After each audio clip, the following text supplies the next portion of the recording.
जंतर मंतरवर झालेल्या अमानुष लाठीचार्जाच्या निषेधात आज सांगलीमध्ये सांगलीकरांच्या वतीनं आणि सर्व पालक विद्यार्थी यांच्या वतीनं एक निषेध मोर्चा काढण्यात आला. त्या मुलांशी आज आपण बोलणार आहोत. प्रत्येकाच्या ज्या काही भावना आहेत त्या आपल्याशी बोलतायत. तुम्ही सांगा.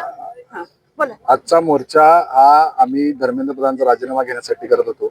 त्याचबरोबरीनं जो NCERTच्या सिलेबस मधनं आमच्या छत्रपती शिवाजी महाराजांचा मराठा साम्राज्याचा जो इतिहासाचा जो नकाशा आहे तो काढला या सरकारनं, त्यालाही धर्मेंद्र प्रधान जबाबदार आहे. त्यामुळे त्यांनी राजीनामा दिलाच पाहिजे, हा खास करून सांगलीकरांची जास्त प्रकर्षानं मागणी आहे. त्याचबरोबरीनं विद्यार्थ्यांच्यावर लाठीचार्ज झाला, त्यांच्यावर केसेस झाल्या, या सगळ्यावर कारवाई व्हायला पाहिजे. विद्यार्थ्यांच्या जे केसेस झाल्या त्या केसेस सरकारनं मागे घेतल्या पाहिजे, हा आमचा सगळ्यांचा असा विषय होता आणि त्यासाठी आम्ही सगळे इथं आलो होतो निषेधार्थ. एकंदरीत परीक्षा पद्धती ही पारदर्शक व्हावी, नीटच्या ज्या एक्झाम बद्दल जो घोळ झाला तसा होता कामा नये, काय बोलणार याबद्दल?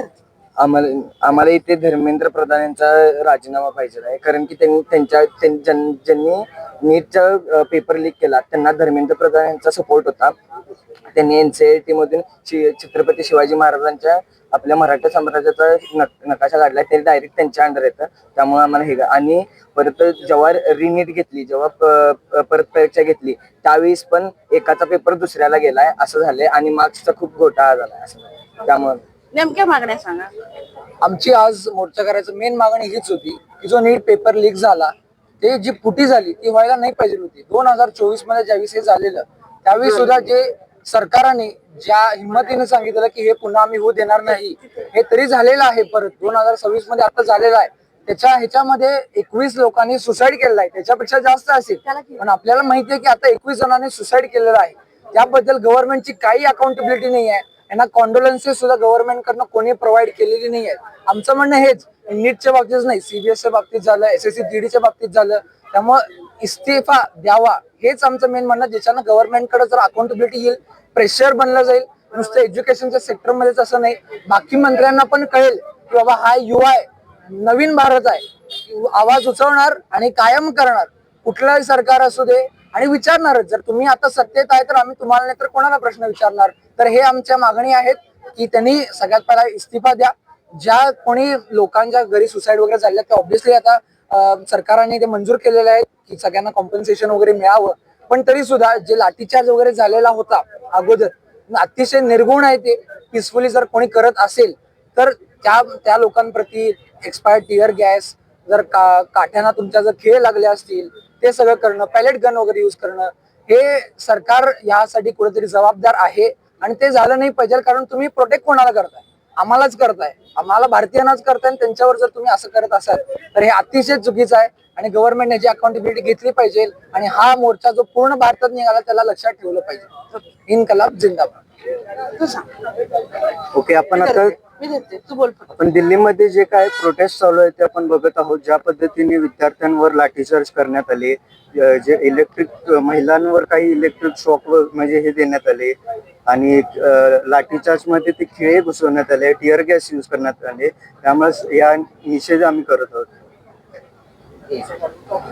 नमस्कार, मी आता एक इकॉनॉमिक स्टुडंट आहे. पण आता आम्ही स्टुडंट असल्यामुळे ज्या पण स्टुडंट्सचा अन्याय झालाय त्याच्याबद्दल आम्हाला हे चुकीचं वाटलंय भरपूर. आणि जो लाठीचार्ज झाला हा एकदम निर्घुण होता, त्याची काही गरज नव्हती. जर आता 25 दिवस झाले आंदोलन सुरू आहे, जास्त झालं, आणि तोपर्यंत जर तुम्ही धर्मेंद्र प्रधान ऑन ग्राउंड येत नसाल तर आम्ही कुणाला विचारावं? तुम्ही एज्युकेशन मिनिस्टर आहात, आम्ही काय ट्रान्सपोर्ट मिनिस्टरला तुम्ही आम्ही विचारणार का?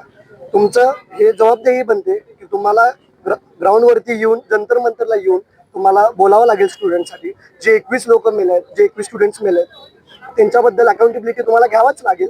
आणि मी CGI ज्यांनी आम्हाला कॉर्पोरेट सगळ्यांना म्हणलं स्टुडंट्सला, त्यांना मी एक हे विचारतो की तुम्ही एवढे असे कसे काय झाला की तुम्ही स्टुडंट्सला, जे पुढचं जे युथ आहे जे देश सांभाळणार आहेत त्यांना तुम्ही कसं जुळवून म्हणू शकता?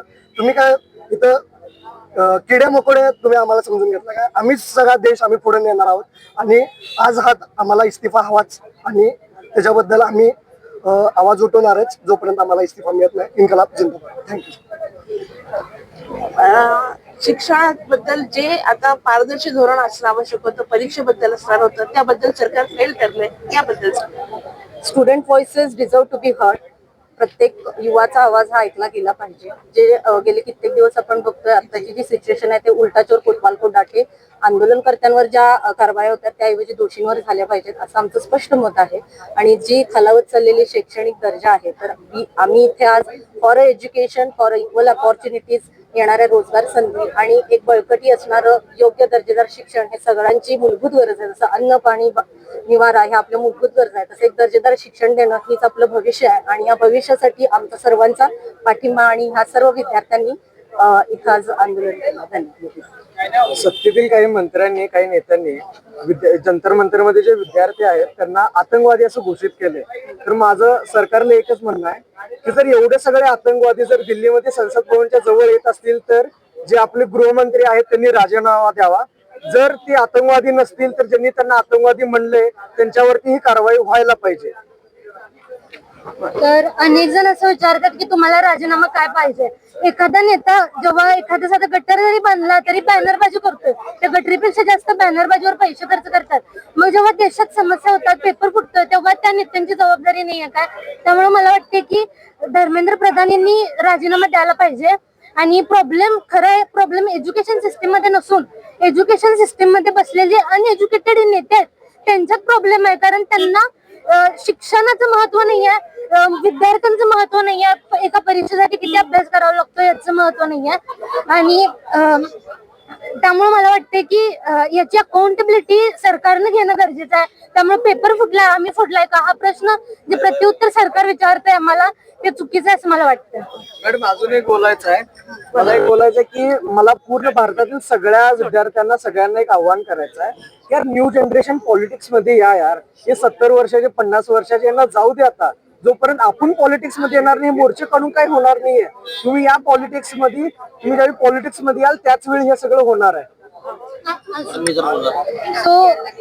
खूप जण म्हणतात की तुम्ही विद्यार्थ्यांच्या विषयाला राजकीय वळण देऊ नका. खरं तर आपलं सगळं जीवन हे राजकीय निर्णयावर निर्भर आहे.